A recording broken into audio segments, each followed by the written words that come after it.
नमस्कार प्यारे दर्शकों, आप सभी का दिल से स्वागत है हमारे चैनल डी के मोटिवेशन में। एक तीतर ने बताया, मनुष्य के जब बर्बादी के दिन आते हैं तो वह कौन सी 3 गलतियां करता है। दर्शक बंधु, जब वक्त करवट लेता है तो आदमी का असली चरित्र सामने आता है। हम सब ने गांवों में देखा है, किस्मत जरा उलटी हुई नहीं कि घर के भीतर बोल बदल जाते हैं, रिश्तों में खटास घुलती है और इज्जत आबरू दांव पर लगने लगती है। बड़े बुजुर्ग कहते हैं, विनाश के दिनों में सबसे ज्यादा गलती जुबान, संगत और संकल्प पर होती है। यही आदमी हार जाता है। यही आज का हमारा विषय है। एक सीधी सरल ग्रामीण कथा के जरिए हम समझेंगे कि बर्बादी सिर्फ पैसों की नहीं होती। बर्बादी वह है जहां घर की रोटी बेइज्जत हो, माता पिता की आंखें नम हो जाएं और देवी देवताओं का स्मरण छूट जाए। कहानी कमलपुर गांव की है, राघव और गौरी की। 30 बरस के किसान दंपति। खेत उनके अपने हैं, पर पिछली फसलों में नुकसान हुआ। बारिश समय पर न आई, बैल भी बीमार पड़े और घर की गांठ डीली होने लगी। ऐसी घड़ी में आदमी के भीतर एक अदृश्य परीक्षा शुरू होती है। कौन सा शब्द मुंह से निकलेगा, किसका साथ पकड़ेगा और कौन सा व्रत छोड़ेगा। यही 3 मोड़ तय करते हैं कि झटका सीख बनता है या सर्वनाश। इस कथा में आप देखेंगे कि किस तरह से एक साधु की एक सादी सी सीख राघव गौरी के टूटते घर को संभालती है और कैसे 3 गलतियां, ऊंची बोली, झूठा दिखावा और अन्न अभिमान, इंसान को अपने ही घर से बेगाना बना देती हैं। भाषा सीधी रहेगी, गांव की मिट्टी की होगी और सीख दिल तक जाएगी, क्योंकि हमारा मकसद डराना नहीं, सजग करना है। अब ध्यान से सुनिए, क्योंकि जो समझ यहां खुलती है वही कल आपके घर का थाम बन सकती है। दर्शक बंधु, लेकिन आगे बढ़ने से पहले आपको यह बता दें कि गरुड़ पुराण में कहा गया है, यदि कोई भी कथा या शिक्षा बीच में छोड़ दी जाए तो वह पाप की श्रेणी में आता है। इसलिए इस कथा को अंत तक सुनें। यदि आप एक सच्चे सनातनी हैं तो इस वीडियो को लाइक करें, चैनल गणेश इंस्पायर्ड को सब्सक्राइब करें और कमेंट में जय श्री राम लिखकर अपना समर्थन व्यक्त करें। तो चलिए बिना देरी किए कथा आरंभ करते हैं। कमलपुर की कच्ची गली से होते हुए जब आप राघव के आंगन में कदम रखें तो आपको एक सादा सा घर दिखेगा। मिट्टी की दीवार, तुलसी की चौकी और कोने में रखा हल। यही घर पिछले 2 महीनों से भारी हो गया था। नुकसान के बाद राघव की पेशानी पर लकीरें थीं और बोल में कड़वाहट। एक शाम गौरी ने धीरे से कहा, राघव, काका के यहां से गुड़ और दाल उधार ले आई, कल घर में दाल नहीं है। राघव तैश में बोला, हर चीज के लिए पड़ोस, मैं भीख नहीं मांगूंगा, समझी। यही थी पहली चिंगारी, ऊंची बोली। जब घर के भीतर आवाज ऊंची होती है तो बरकत दरवाजे से लौट जाती है। गौरी चुप रही, पर उसके आंसू मिट्टी में सोख गए। उसी रात गांव में कीर्तन था। पुरोहित जी, जिन्हें सब अच्युत बाबा कहते, ने भजन के बाद छोटी सी बात कह दी, बेटा, संकट में पहला व्रत वाणी का है। बोल जितना सधा, घर उतना सधा। जो मुंह को पकड़ लेता है, भाग्य उसी का हाथ पकड़ लेता है। राघव वहां तक गया ही नहीं। उसे लगा प्रवचन सुनने से पेट नहीं भरता। वह चौपाल पर बैठा था जहां 3-4 लोग हंसी ठिठोली में थे। उनमें पंडू साहूकार का चमचा भी था। उसने फुसलाया, राघव सुन, तेरे खेत के किनारे जमीन पड़े पड़े सूख रही है। थोड़ा कर्ज ले, 2 बैल और एक नया हल ले आ। त्योहार आने वाला है, दिखावा भी तो होना चाहिए, लोग कहें राघव बड़ा किसान है।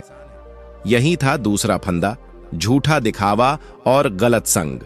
संकट के दिनों में गलत संगत आदमी को तेज शॉर्टकट दिखाती है, पर यह रास्ता अक्सर कुएं में उतार देता है। सुबह गौरी ने देखा, तुलसी के पास चढ़ाया गया कल का नैवेद्य वैसे का वैसा पड़ा है। राघव रात की खींच में बिना प्रणाम किए सो गया था और सुबह बिना जल चढ़ाए निकल पड़ा। गौरी का दिल बैठा, हे नारायण, अन्न का अपमान न हो, पर वह चुप रही। सोचा समय देखकर बोलेगी। यह था तीसरे विनाश का बीज, अन्न और अर्चना का अनादर। जहां अन्न बेइज्जत होता है वहां पेट भरे होने पर भी मन खाली रहता है। 3 दिन बाद अच्युत बाबा खुद उनके आंगन आए। बेटा राघव, बड़े दिनों से कीर्तन में नहीं दिखे, बाबा ने मुस्कुराकर कहा। राघव संकोच में था, पर तेवर फिर भी खड़े। बाबा, पेट की चिंता छोड़ दें तो कीर्तन भी सुनेंगे, अभी समय नहीं है। बाबा ने कुछ नहीं कहा। बस मिट्टी की छोटी गांठ उठाई और राघव के हाथ पर रख दी। इसे शांति की गांठ मान लो। जब भी आवाज ऊंची हो इसे मुंह पर रख लेना, बोल शांत हो जाएगा। और हां, शाम को यह गांठ तुलसी के पास रख देना, देखना कल इसका रंग कैसा होता है। राघव हंस पड़ा। मिट्टी की गांठ क्या कर लेगी? बाबा ने सिर्फ इतना कहा, जो अंदर सुलग रहा है वही मिट्टी में उतरता है। रंग बदल गया तो समझ लेना घर को बचाने का वक्त अभी है। रात को गौरी ने रोटी लगाई। नमक थोड़ा कम पड़ गया। राघव की आदत थी, जरा कमी हो तो भी ताना। जैसे ही मुंह खुला उसे गांठ याद आई। उसने वह मिट्टी की गांठ होंठ पर छुआ दी और चुप हो गया। भीतर से आवाज उठी, बोल दबा लो राघव। उसने प्लेट सरका दी और धीरे से बोला, नमक मैं खुद ले आता हूं। गौरी ने पहली बार उसे नरमी से देखा। भीतर की आंच थोड़ी धीमी हुई। सुबह राघव ने देखा वही मिट्टी की गांठ हल्की सी सफेद पड़ गई है। उसे अचंभा हुआ। उसी दिन साहूकार के चमचे ने फिर उकसाया, चल कर्ज लिखवा देता हूं, त्योहार में नया जुआ खरीद, सबकी आंखें फटी रह जाएंगी। राघव का मन डोल गया।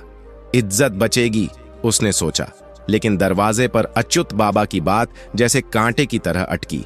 जो अंदर सुलग रहा है वही मिट्टी में उतरता है। उसने कदम पीछे खींचे, फिर भी मन बोला, थोड़ा सा कर्ज क्या बुरा। यही कथा मोड़ लेती है। उधर गौरी ने आंगन बुहारा, तुलसी को जल दिया और नैवेद्य लगाया।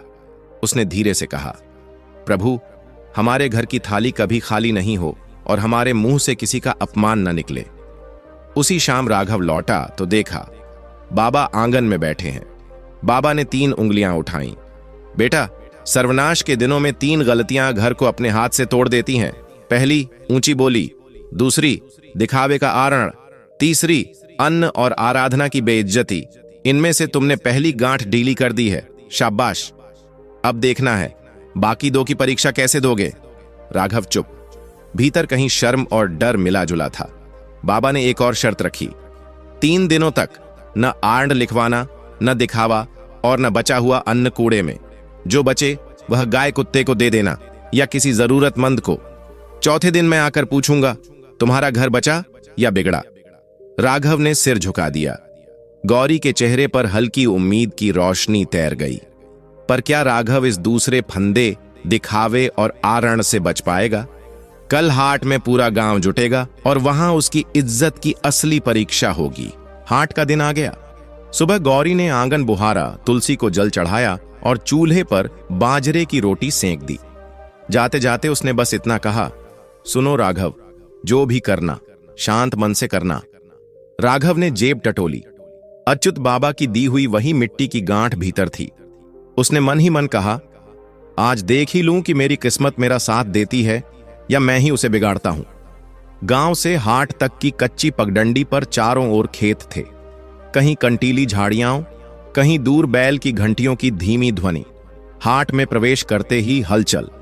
किसी की बंसुअन, कहीं ढोल, कहीं गुड़ की डलियां, कहीं दाल के बोरे। सामने ही साहूकार पंडू का डेहरा, लाल कपड़े से ढका बही खाता, पास में उसका चमचा बिहारी मुस्कुराता खड़ा। आओ राघव, देखो ये नया लकड़ी का जुआ चमचमाता, त्योहार पर यही शोभा देगा। थोड़ा कर्ज ले लो, बस अंगूठा लगा दो, बाकी सब मैं कर दूंगा। राघव की पलकों पर जैसे सपाट चमक तैर गई। 2 बैल, नया जुआ, हाट में नाम। तभी उसके हाथ में रखी मिट्टी की गांठ चूभी। उसने जेब में ही उसे दबाकर पकड़ा। भीतर से आवाज आई, दिखावे का रण, घर का बंधन। वह पल भर डोल गया। बिहारी और पास आकर बोला, भाग्य सामने खड़ा है और तू सोचता ही रहे। उसी वक्त हाट के कोने से भजन की आवाज लहराई, राम नाम लेवो, मन शांत रहो। भजन के पास एक छोटा सा अन्नपूर्णा मंदिर था। घी का दिया टिमटिमा रहा था। मंदिर की सीढ़ी पर एक दुबली सी बूढ़ी मां बैठी थी, पास में एक बच्चा। बूढ़ी मां ने नजर उठाई, बेटा प्रसाद मिलेगा। राघव के थैले में गौरी ने 2 रोटियां और थोड़ी गुड़ चूरी रख दी थी। मन में तकरार हुई, अभी बांट दी तो दोपहर को क्या खाऊंगा। पर बाबा की बात फिर गूंजी, जो बचे वह किसी जरूरतमंद का हक। उसने बिना शब्दों के रोटियां दोनों में बांट दी, गुड़ चूरी भी। बूढ़ी मां की आंखें भीग गईं। मां अन्नपूर्णा तेरे घर की थाली कभी खाली न करे बेटा। राघव ने माथा झुकाया। और वहीं मंदिर की देहरी पर जेब से मिट्टी की गांठ निकालकर क्षण भर को देखा। उस पर हल्की सी सफेदी और फैल गई थी, जैसे धूल नहीं, कोई शर्माता उजाला। वह ठिठक गया, सांस लंबी ली, फिर साहूकार के डेरे की तरफ मुड़ा। बिहारी ने हंसकर कागज आगे किया। अब देर मत कर, राघव ने सीधे पंडू से पूछा। ब्याज कितना? पंडू ठठाकर बोला, किसान से ब्याज क्या पूछना, फसल आए तब देखेंगे। यह सुनकर राघव का पेट ठंडा पड़ गया। उसने कागज की रेखाएं गौर से देखीं। एक नजर में साधारण, पर नीचे बारीक लिखा, महीना, हिसाब, चक्र, ब्याज। उसने कागज खिसका दिया। आज नहीं पंडू काका, बिहारी खींचा। इज्जत बचाने का मौका यूं हाथ से जाता है। राघव ने धीरे कहा, इज्जत कर्ज से नहीं, कर्म से आती है। आज मेरी थाली में जो आएगा वह मेहनत से आएगा, किसी के हिसाब से नहीं। पंडू की आंखें पतली हुईं। ठीक है, कल रोते रोते यहीं लौट आना। राघव हंसा नहीं, बहस भी नहीं की। उसने वहीं बाजू की दुकान से थोड़ी अरहर दाल, थोड़ा सरसों का तेल और बीज की पोटली ली। दुकानदार ने कहा, बीज अभी सस्ते हैं पर अच्छे हैं, सिंघाड़े वाले तालाब के किनारे बोना, मिट्टी नम है। राघव ने मन ही मन सोचा, दिखावे से अच्छा बीज लेना। बीज में ही अगली राह छुपी रहती है। हाट से लौटते वक्त गांव के मोड़ पर एक कुंभार की गाड़ी गड्ढे में धंस गई। मिट्टी के घड़े लुढ़क कर टूटने लगे। लोग तमाशा देखने लगे। राघव दौड़कर लगा, पहिए के नीचे कंकड़ भरकर निकाला, घड़े समेटे, जो बचा उसे सुरक्षित किया। कुंभार कांपती आवाज में बोला, भैया मेरी तो इज्जत बचा दी, ये छोटा सा घट ले जाओ, बिना दाम के। इसमें दाल रख देना, मिट्टी ठंडी रहती है। राघव ने इनकार किया, फिर सोचा, मिट्टी का घट, घर की रसोई की इज्जत। उसने कृतज्ञता से घट ले लिया। संध्या को वह घर पहुंचा। गौरी ने देखा, थैला खाली नहीं पर भारी भी नहीं। उसने कुछ पूछे बिना तुलसी पर जल चढ़ाया, फिर रसोई में घुसकर बोली, आज दाल पकाऊंगी मिट्टी के घट में। और वो मिट्टी की गांठ राघव ने जेब से निकाली, और सचमुच सफेदी अब स्पष्ट थी, जैसे किसी ने हल्का चूना रगड़ा हो। गौरी मुस्कुराई, गांठ का रंग नहीं, तुम्हारे मन का रंग बदला है। उसी वक्त दरवाजे पर दस्तक। एक राहगीर, कपड़े पर धूल, चेहरा थका। उसने हाथ जोड़ कहा, बाबा के आश्रम से लौटते में रात हो गई, 2 रोटी का जोगाड़ हो जाए तो आशीष दूं। गौरी ने चूल्हा देखा। रोटियां तीसरी बन रही थीं, दाल अब भी खदबदा रही थी। राघव के मन में परीक्षा की छाया तिर गई। तीसरी शर्त, न अन्न की बेइज्जती, न भूखे को लौटा देना। उसने तुरंत कहा, भाई बैठ जाओ, पहले तुम खाओगे। गौरी ने बिना आहट के थाली सजा दी। 2 रोटियां, दाल की कटोरी, एक छोटा सा प्याज और गुड़ चूरी का छुटकी। राहगीर ने खाकर पानी पिया, उठकर द्वार पर आशीष दी। जिनके घर से पहला कौर बांटकर निकलता है, वहां दरिद्रता पांव पीछे कर लेती है। मां, अन्नपूर्णा तुम्हारे घर की आंच ठंडी ना होने दे। रात को अच्युत बाबा आए। आंगन में चटाई बिछी। बाबा ने बिना भूमिका के 3 उंगलियां उठाईं। बेटा, पहली गलती, ऊंची बोली, आज तुमने उसे बांध लिया। दूसरी, दिखावे का आरण, आज उसके पंजे से बच निकले। तीसरी, अन्न और आराधना का अनादर, आज उस राहगीर के रूप में भगवान ने खुद आकर परीक्षा ले ली। तुम दोनों ने थाली इज्जत से बढ़ाई, यही गृहस्थ का धर्म है। राघव ने सिर झुका लिया। बाबा, सच कहूं तो हाट में डगमगाया था। अगर मंदिर की देहरी पर वह बूढ़ी मां न मिलती तो शायद मैं भी अंगूठा लगा देता। बाबा मुस्कुराए। ईश्वर की लीला सरल है, वह बड़ी बातों से नहीं, छोटे संकेतों से राह दिखाता है। मंदिर, भूखा यात्री, मिट्टी की गांठ, ये सब तुम्हारे मन के आईने थे, तुमने बस आईना साफ रखा। गौरी ने संकोच से पूछा, पर बाबा, कल से रसोई में फिर वही चूल्हा, वही खिचखिच, घर कैसे सुधरेगा? बाबा ने मिट्टी का घट उठाया, उसे सूंघा और तुलसी के पास रख दिया।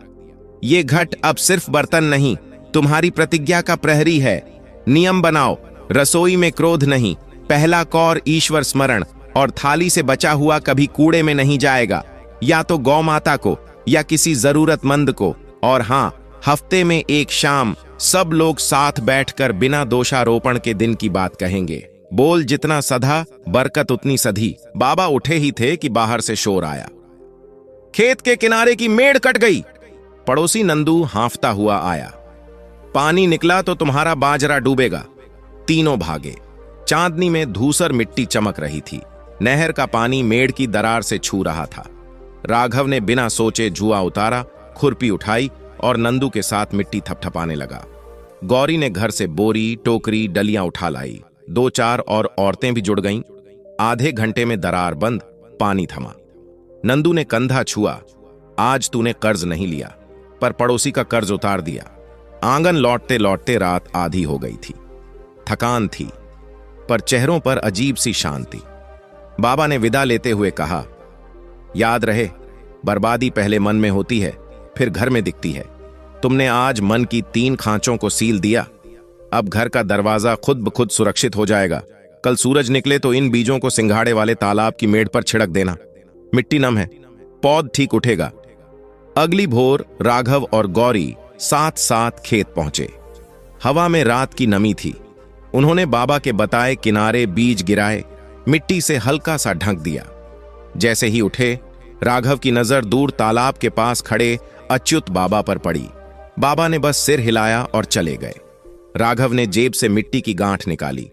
अब वह लगभग पूरी सफेद थी, किनारों पर हल्की सी भूरी रेखा बची हुई। राघव ने मुस्कुराकर कहा, यह बची हुई रेखा मेरी घमंड की होगी, इसे भी मिट्टी कर दूंगा। गौरी ने धीरे से उसका हाथ थामा। हम दोनों मिलकर करेंगे। फिर उसने एकदम साधारण सी बात कही, आज रसोई में दाल पकते वक्त मैं न कोई ताना सुनूंगी न दूंगी। कटोरी तुलसी के आगे रख दूंगी। उस शाम जब दाल की खुशबू आंगन में फैली, गौरी ने सचमुच पहली कटोरी तुलसी के पास रख दी। राघव ने थाली में बैठकर खाने से पहले दोनों हथेलियां जोड़कर कहा, प्रभु, अपना दिया है, ऐसी ही शांति बनी रहे। उसी वक्त द्वार पर वही बूढ़ी मां दिखी जो हाट में मिली थी। उसने चुपचाप देहरी पर एक मुट्ठी बीज रखे। यह मां की मुट्ठी है, संभाल कर बो देना बेटा, और चल दी। राघव गौरी स्तब्ध रह गए। किससे बुलाएं, किससे पूछें? बाहर निकले तो गली सुनसान। गौरी ने कांपते स्वर में कहा, कौन थी? राघव बोला, जो भी थी, मां के रूप में आई।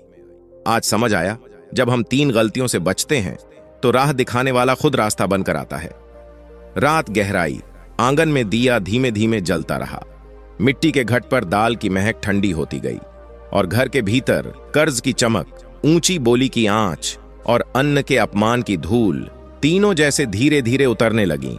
कहानी यहीं ठहरती है, क्योंकि अगला पड़ाव बीज की पहली कोंपल का है।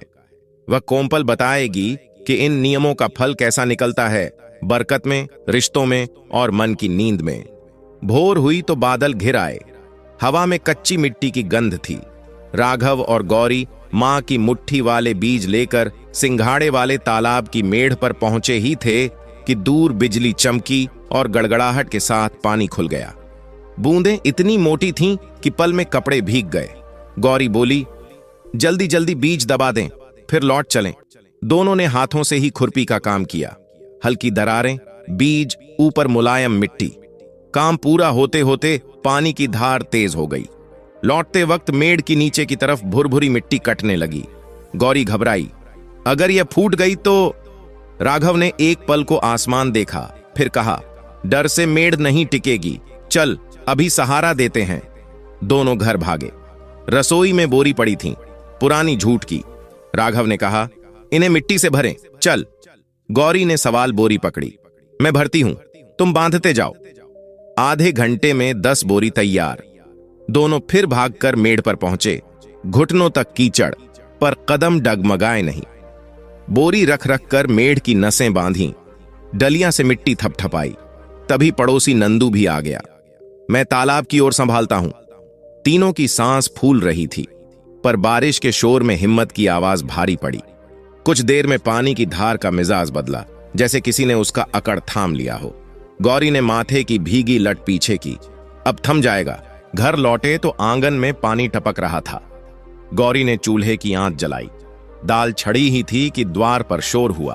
पंडू साहूकार का चमचा बिहारी, साथ 2 लोग। ओए राघव, कल हाट में बड़ी बातें बना रहा था, सुन। मालिक ने कहा है, अगर इज्जत चाहिए तो त्योहार से पहले नया जुआ और बैल ले, वरना खेत की पुरानी उधारी का हिसाब खोल देंगे। राघव की नसें तन गईं। जीभ दरवाजे तक आकर रुक गई। जेब में उंगलियां मिट्टी की गांठ खोजने लगीं। उसने हल्के से दबाई और बोला, हमारी कोई उधारी बही में नहीं है, जो भी बात है पंचायत में कहना।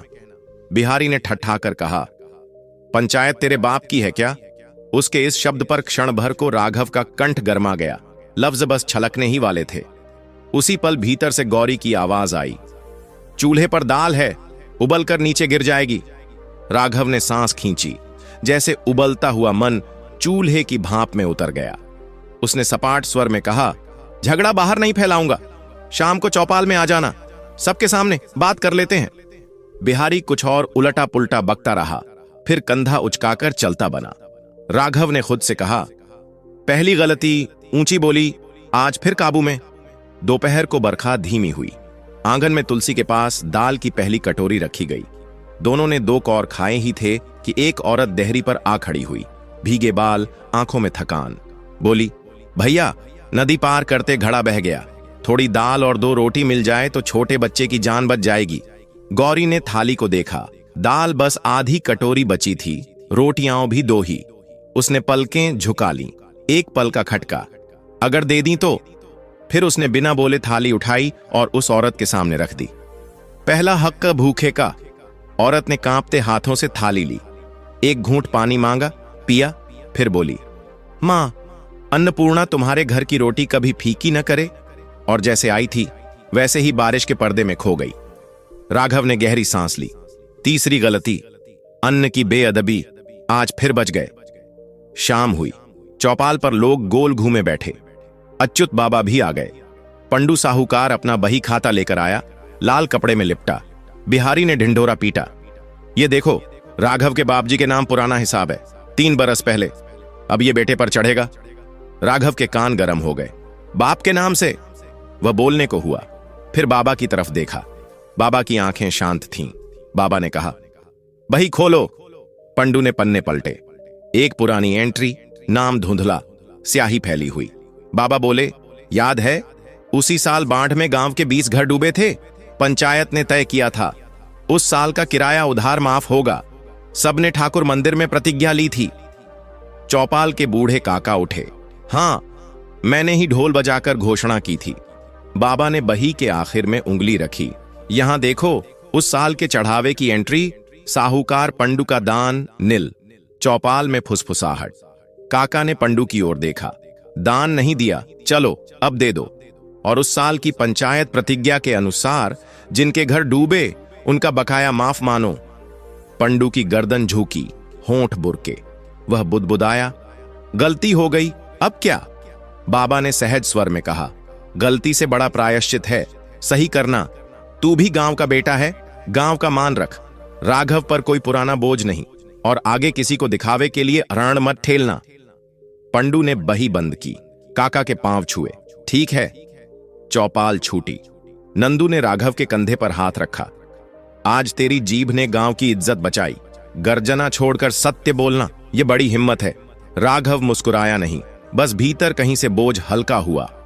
लौटते हुए उसने आकाश देखा, बारिश फिर तेज हो चली थी, पर दिल में किसी ने दिया जलाया हो, ऐसा उजाला। 2 दिन बाद बादल छौंटे। तालाब किनारे की मेड़ पर हल्की धूप गिरी। जहां मां की मुट्ठी के बीज दबाए गए थे, वहां से बारीक हरी हरी कोंपलें बाहर झांक रही थीं, समतल कतार में, जैसे किसी ने रूलर से खींच दी हो। गौरी ने बच्चों सी खुशी में ताली बजाई। देखो, राघव घुटनों के बल बैठ गया, उंगलियां मिट्टी में ढंसी, पोर भीग गए। उसने धीमे कहा, कसम उसी मिट्टी की, अब दिखावे का कोई बीज नहीं बोऊंगा। उसी घड़ी अच्युत बाबा आ पहुंचे। उनके हाथ में एक छोटा सा पीला डोरी बंधा पोटला। यह घर की मर्यादा है, तुम्हारी रसोई के लिए। गौरी ने पोटला खोला। भीतर 3 छोटी सी वस्तुएं, एक मिट्टी की कंची चम्मच जैसी, एक चुटकी हल्दी और एक सूखी तुलसी पत्ती। बाबा बोले, कंची याद दिलाने को कि नमक तेल में संयम रहे, हल्दी क्रोध की आंच को हर रोज पीला कर दे, तुलसी पहला कौर ईश्वर को। तीनों को रसोई के कोने में रख देना, नियम के पहरेदार की तरह। शाम होते होते घर में एक और परीक्षा आ गई। रिश्तेदारी के एक चचा आए, बात बात में ताने, क्या मिला तुम्हें पंडू से पंगा लेकर? इज्जत तो तभी होती है जब दरवाजे पर नया जुआ ठगा हो। गांव वाले बड़े लोग उन्हीं को मानते हैं जो ठाठ से रहें। राघव ने महसूस किया पुराना घमंड सांप की तरह फन उठाकर फुफकार रहा है। जीभ पर तीखा जवाब आया, इज्जत तेरे घर की देहरी पर बिकती होगी। पर जैसे ही शब्द उठे, गौरी ने मिट्टी की कंची रसोई के कोने से उठाकर उसके हाथ पर रख दी। कंची की ठंडी मिट्टी ने गर्मी सोख ली। राघव ने मुस्कुराकर चचा की ओर देखा। चचा, हमारे यहां इज्जत थाली की रोटी से मापी जाती है कि उसमें किसी का हक तो नहीं मारा। नया जुआ दिखे ना दिखे, ये मेड़ टिकी रहनी चाहिए। चचा हंसकर टाल गए, पर उनके जाते ही गौरी ने धीमे से कहा, आज भी पहला फंदा टल गया। रात ढली, आंगन में दिया टिमटिमाया। अचानक हवा फिर उठी, बादल गरजे जैसे तालाब की ओर से कोई भारी चीज खिसक रही हो। नंदू दौड़ता आया, राघव, ऊपर से पानी छोड़ दिया है, मालूम नहीं किसने, मेड़ दोबारा परीक्षा में है। दोनों बिना सोचे भागे। इस बार पानी की धार पहले से तेज थी। मेड़ के एक कोने में भुरभुराहट। राघव ने बोरी खिसकाई, मिट्टी दबाई, पर पानी जिद्दी था। तभी गौरी चीखी, दाहिने कोना, वहां छोटी दरार है, अगर अभी न बांधी तो पूरी मेड़ सरक जाएगी। राघव दरार पर झपटा, उंगलियों से मिट्टी कसी, बोरी का मुंह उस पर दबाया, शरीर को ढाल बना लिया। पानी सीने से टकराया, सांस कांपी। पर 2 मिनट, 3, 5, धार का मिजाज फिर धीमा पड़ने लगा। नंदू चिल्लाया, थाम लिया रे। कहीं दूर बिजली कड़की, पर इस बार जैसे किसी ने दुआ की आवाज में लोरी मिला दी हो। मेड़ बच गई। सुबह हुई तो तालाब के किनारे धुला धुला आकाश। मां की मुट्ठी वाली क्यारियों पर बारिश की मूंगी बूंदी चमक रही थी। कोंपलों के बीच कहीं कहीं पीली मिट्टी की हल्की सफेद झाई दिख रही थी, जैसे मिट्टी की गांठ का रंग वहां उतर आया हो। राघव ने जेब टटोली, गांठ निकाली। अब वह लगभग पूरी सफेद थी, मात्र एक पतली भूरी धारी बची। उसने बाबा की तरफ देखा, जो न जाने कब से वहीं खड़े थे। बाबा ने कहा, यह धारी आखिरी है। मन का छोटा सा घमंड जो सोचता है मैंने बचाया। याद रखो, हमने नहीं, घर के नियमों ने बचाया। शांत वाणी, आरण से दूरी और अन्न आराधना की इज्जत। राघव ने गांठ दोनों हथेलियों से दबाई। धारी जैसे उसी वक्त मिट्टी बन गई। उसने कोंपलों के ऊपर हल्की सी मिट्टी फूंकी और बोला, अब जो भी उगे उसमें किसी का हिस्सा रोका नहीं जाएगा। पहला हिस्सा ईश्वर का, दूसरा जरूरतमंद का, फिर हमारा। गौरी ने सिर हिलाया। और रसोई में क्रोध नहीं, यह मेरा प्रण रहा। बाबा ने मुस्कुराकर कहा, तुम दोनों ने बर्बादी का दरवाजा भीतर से बंद कर दिया है। अब बाहर की आंधियां बस दीवार से टकराकर लौटेंगी। पंचायत वाले दिन पीपल के नीचे जनसमूह लगा। अच्युत बाबा ने इशारे से पंडू साहूकार को आगे बुलाया। पंडू ने बही खोलकर दोनों हथेलियां जोड़ दी। गलती हो गई, गांव माफ करे। पुराने पन्ने में खुद फाड़ कर रखता हूं। जिनके सिर बेकार का बोझ था, वह आज से उतरा समझो। मेड़ बांधने को झूठ की 50 बोरियां मेरी ओर से रहेंगी। चौपाल में धीमी ठीक है की आवाज उठी। बाबा ने बस इतना कहा, प्रायश्चित का सबसे अच्छा रूप काम में हाथ लगाना है। उसी शाम पंडू, नंदू और कई लोग तालाब की ओर गए।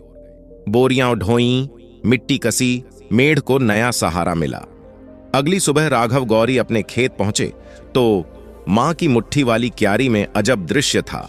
3 पतली कतारें आपस में मिलकर जैसे त्रिवेणी का आकार बना रही थीं। हर छोटी पत्ती साफ, सीधी और पानी से धुली हुई। अच्युत बाबा पीछे से आ गए, मुस्कुराकर बोले, इसे चमत्कार मत समझो, नियम का फल समझो। जब घर के भीतर बोल शांत हो, दिखावे की बेड़ी कटे और थाली इज्जत पाए, धरती भी वैसा ही आकार लेती है। राघव ने मिट्टी की लगभग पूरी सफेद हो चुकी गांठ तुलसी के पास रख दी और गौरी की तरफ देखते हुए बोला, अब हमारा घर इसी नियम से चलेगा। मेड़ और मन दोनों टस से मस नहीं होंगे। हवा धीमे चली, जैसे आशीष दे रही हो। दर्शक बंधु, कथा यहीं समाप्त नहीं होती। और अब हम यह भी जानेंगे कि मनुष्य के जब बर्बादी के दिन आते हैं तो वह कौन सी 3 गलतियां करता है। पेप 1, ऊंची बोली और कटु वचन, गुस्से में तेज आवाज, ताने उलाहने। इससे घर की शांति बरकत लौट जाती है, रिश्तों में दरार पड़ती है। 2, दिखावे के लिए आण और गलत संगत, नाम इज्जत दिखाने को कर्ज लेना, चमक दमक के पीछे भागना, बहकाने वाली संगत पकड़ना। इससे घर बेड़ी में जकड़ जाता है और इज्जत भी हाथ से जाती है। 3 अन्न और आराधना का अनादर, भोजन की बेअदबी, बचा अन्न फेंक देना। पहला कौर, ईश्वर स्मरण बिना खा लेना। तुलसी दीप प्रसाद की उपेक्षा, इससे बरकत सूखती है और मन अशांत रहता है। दर्शक बंधु, इस कथा की सीख घर घर समझ आने लायक सीधी है। मन को शांत रखिए, दिखावे की दौड़ से दूर रहिए और रसोई अन्न का सम्मान कीजिए। देखिएगा, विपत्ति दरवाजे तक आकर लौट जाएगी और रिश्तों में शांति टिकी रहेगी। यदि इस कहानी ने आपके दिल में एक चुटकी भी भरोसा जगाया हो तो इसे अपने घर वालों तक पहुंचाइए। आपके एक साझा करने से किसी और की मेढ़ बच सकती है। अगर कथा अच्छी लगी हो तो लाइक कीजिए, चैनल को सब्सक्राइब कीजिए और कमेंट में जय श्री राम लिखकर अपना आशीर्वाद दीजिए। भगवान आपके घर में बरकत और सद्बुद्धि बनाए रखें। जय श्री कृष्णा।